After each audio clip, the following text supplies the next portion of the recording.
Thank you for joining us today. I'm your host, Tracy Bennett. In studio with me are certified financial planners Tyler Cook and Tony Payne.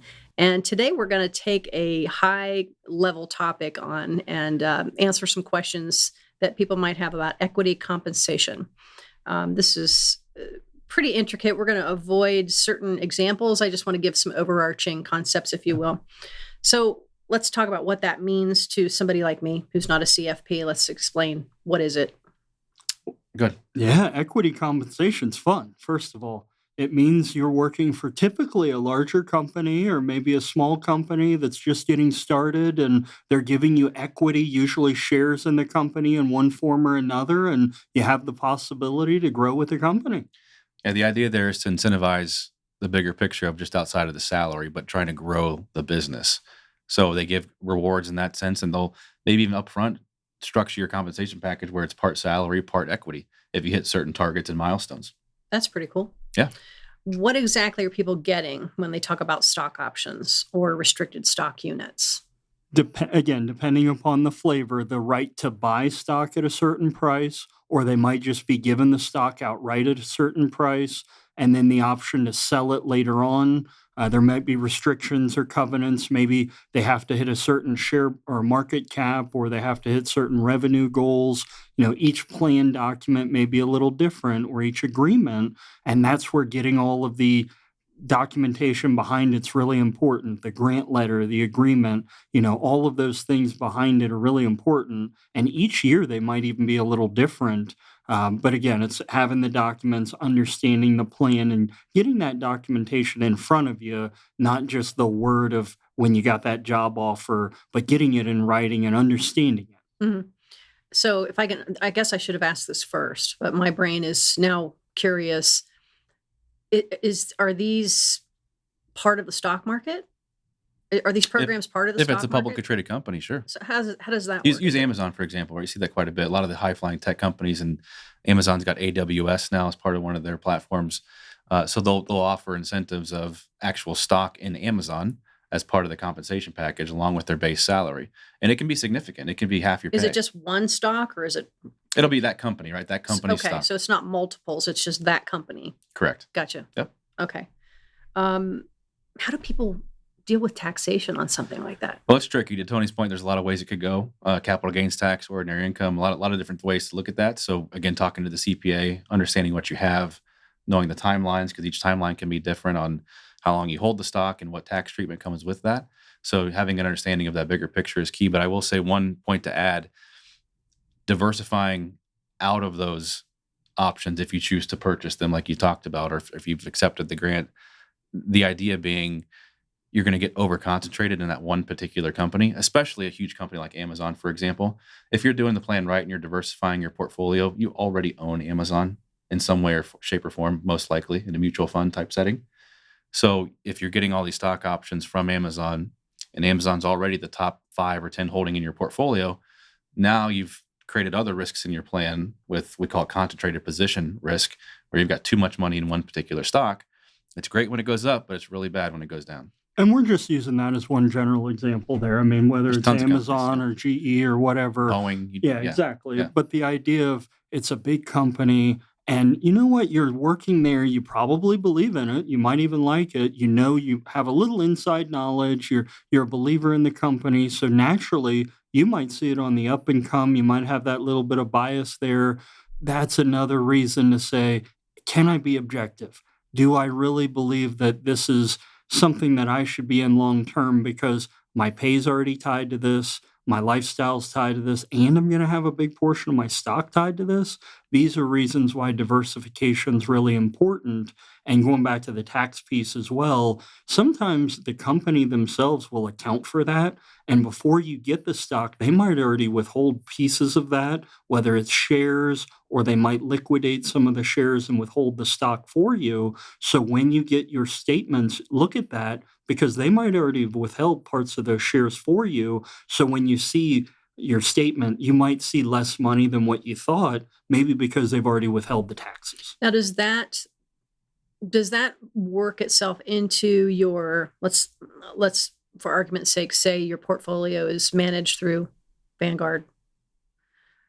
Is that a separate statement or Yeah. or is that part of your portfolio within the Well, Vanguard we would model? look at it as a bigger picture, just no matter where the account's at, right? It doesn't matter. But specifically to your question, the stock options or awards would be on a separate brokerage account that the company's got a relationship with, and that's where you buy the option or you buy the stocks. They vest in that schedule. It's all dictated upon what the company has set as far as that brokerage account. So that'd be in addition to the rest of the portfolio. So if the stock market goes down and your Vanguard account is impacted, does that also impact the other stock that you own? Are Just those depends two on what separate yeah, entities? two separate. Now, if they were the same stocks in each one, obviously it'd be different, or similar rather. But two separate scenarios. Gotcha. So if somebody's wealth is tied up in their company stock, how do they avoid putting all of their eggs in one basket? Is it just something, and this is That's where you guys come into play, having somebody, a pro, look at what you've got, right? I would assume. Yeah. To Tony's point, we were just talking about large companies. This is more on the small side. Private firms are not publicly traded, but there is still stock that the members own of that, and so trying to make sure that when you look at your own planning, that most of your net worth is not tied up in the business. That's really hard to do early on. A lot of times, early stages of growing a business, majority of your net worth is your business, right? The equity in the business. So, and that's where to Tony's point too about, I mean, you're there every day, blood, sweat, and tears. That's a real thing. You're doing that. You're driving it. You believe in what you're doing, Mm-hmm. but you can't ignore diversifying as well along the way. And it may be because of liquidity. There might not be a ready buyer. It might be because you don't want to sell it, or it might even be because of taxes. Mm-hmm. You Yeah. grew this thing out of nothing from $1 into 100 million or whatever it's worth. So everything there might be taxable. So there's all kinds of reasons where you might not be inclined to want to diversify. And if you go back to the options in a publicly traded company, the same idea might apply where you're looking at that tax bill going, gee whiz, do I really want to stomach this? And we've seen it here recently with a lot of the market volatility where, you know what, did you really want to go through it? Even if it came back, even if the stock came back or even ended up ahead, were those sleepless nights really worth it? Was it worth that heartache and maybe some of that volatility to wonder, is the company going to make it through? Is the future going to be there? Let alone, is my retirement plan going to stay intact? That's why we think diversification, managing that tax bill is probably the right move. Can you borrow against those accounts? Oh, let's not bring Yeah, that yeah. up. Let's not bring that up. I'm just You- curious. I mean, I know you can borrow against s- one of them, but I some- just didn't know if that was a thing. Some may even have mortgages against things like that. Wow. So to have company So then if the options company or stock, tanks, yeah, you might even see your Right. house evaporate. Oh Yes, my Tracy. gosh. Yes, that is a possibility.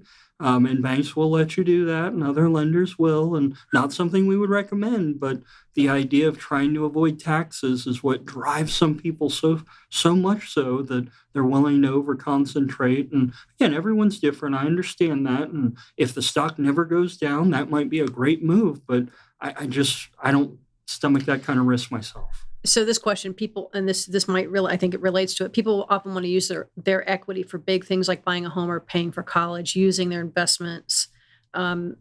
Is this something that is that they should consider doing, or is it kind of a slippery slope to trigger a tax event? Business equity or like a portfolio investment? Portfolio. Yeah, that can be depending upon the goal. Like we've set it up scenarios where clients have said, I have 10 years from now, I want to buy the vacation home from the family. So we planned for 10 years and invested it accordingly to do that. Now, somebody that comes to us and says, hey, I need to take a loan from my 401k, or I need to take a premature distribution from an IRA to go towards a mortgage, that's just a recipe for disaster. Multiple reasons: taxes, penalties, loss of growth because the money's no longer growing. You got to play catch up for retirement. It just compounds into multiple issues. And there's so much bad information on the internet. I can remember watching two different YouTube channels where they said, yeah, you can borrow against your 401k. Yeah. I mean- You can. That's a real thing. I can't even imagine that kind of stuff. Not a great thing, but you can. And the rest of that video, did they go on to say, and when the economy tanks and you lose your job and when the taxes are due because, hey, when you lost your job, you had to repay your 401k loan. And because you didn't have the money to repay it, that tax bill came in the mail. And then, wait, what happens after that, Tyler? Windbreakers. Yeah, exactly. It's all bad. Yeah. It's all Yikes. bad. Yeah. Yikes. Wow. Okay. Yep. So what should somebody who's about to see their company go public be thinking about when it comes to taxation and making the most of the windfall? Not thinking about the windfall yet. until that wire hits the account, until the money hits. I mean, we've seen it. We've not to go into specifics, but until that wire hits on that Friday, you might be sitting there at 3:59 hoping and expecting that large figure to hit, and it might be 4:01 and it never hit. That's real. That can happen. So if you're planning that large purchase or that don't borrow that money, don't sign on the dotted line, let that windfall really happen, and maybe even let time to settle. Let time to again make decisions. Let it settle. Basically live your life. Let some things happen first before you jump into those big decisions. And don't do the Clark Griswold Jelly of the Month. Wait for that check to show up. Yeah, just wait till it's That there. I can relate to. Yeah. Great movie. Okay, so when it comes down to passing down stock to family or wealth to family, what are some of the smart moves people can consider to help avoid taxes and keep everything organized using equity in estate and legacy planning? Yeah, let's use the stock example, because right now, under the current tax law, money that passes on to the next generation, there's the potential for what's called a step up in basis, which means essentially, let's say you bought a stock years ago as $1. It's now appreciated at $10. You pass away. Well, there's $9 of growth in there. If you had sold that while you were alive, you'd have to pay tax on that. But if it goes on to the next generation, the new cost basis is now that $10, the same value. So all that gain from all those years, you don't have to pay a penny in tax on. It's a huge part of the tax law. It gets overlooked quite a bit, but it's a huge benefit for passing money to the next generation. And that's some of those conversations we'll have with people, is saying, they've got an old stock they like for whatever reason. There's sentimental value to it. It might make sense to just hang on to it. Yeah, you just read my mind. Assuming the portfolio is okay and they're not over allocated to that. That's the first caveat. But if that's the case, then it might make sense to let that go on to the next generation and inherit essentially tax free. Wow. The other one I think of is if it's a small family business. As much as I'm against just giving kids wealth or just giving them an inheritance, if you know this is a family business or something that you'd like to keep in the family as a legacy, and they are showing interest in running it, or that's the intent, well, earlier on, perhaps let them buy some small interest if they express interest. Maybe it's 1% or 0.5%, but something meaningful, something where they get involved and they're working in it. But you know what? That's ownership. That's interest. That's a seat at the table. Maybe not a real big one, maybe not a big decision maker, but that's a way to get them involved and get them early on that equity. And if the business is doing well, then you get the opportunity to maybe buy more. And if it's going up in value from a tax perspective, you got them in at one value that, you know what, that's going to go up over time. You're able to do some transactions. It's a neat way to, again, get them involved where eventually, if there is that step up in basis or you pass things on, yes, you get that benefit, but you're not just unleashing the business on them all at once. It's more that natural succession plan I talked about in another show. Mm-hmm. Are there tools people can use to do that? Definitely. I mean, again, depending upon the ownership structure, that's one of them. Definitely working with an attorney and your accountant to provide the right structure, whether it's shares of ownership, whether there's a trust involved. Again, it gets kind of complex there. But so you're not talking about like software, like some of the software programs where you can buy stock. No, not as much as that, so much as the way the ownership's structured in an LLC, an S corp, things like that. Okay, gotcha. Family limited there may be that as well. Thank you, Tyler. Yeah. Well, this was supposed to be equity compensation made simple, but in my brain, this was not simplified. It never is. It's not. Each plan's different too. Each company's structured differently. There's different factors to consider.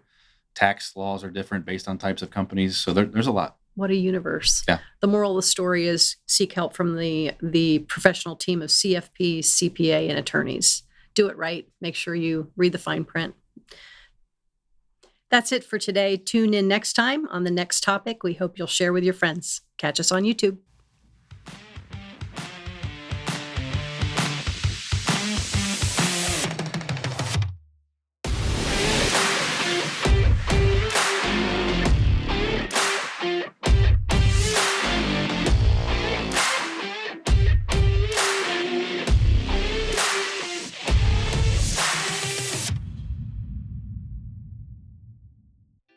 Boxland Media. Think big.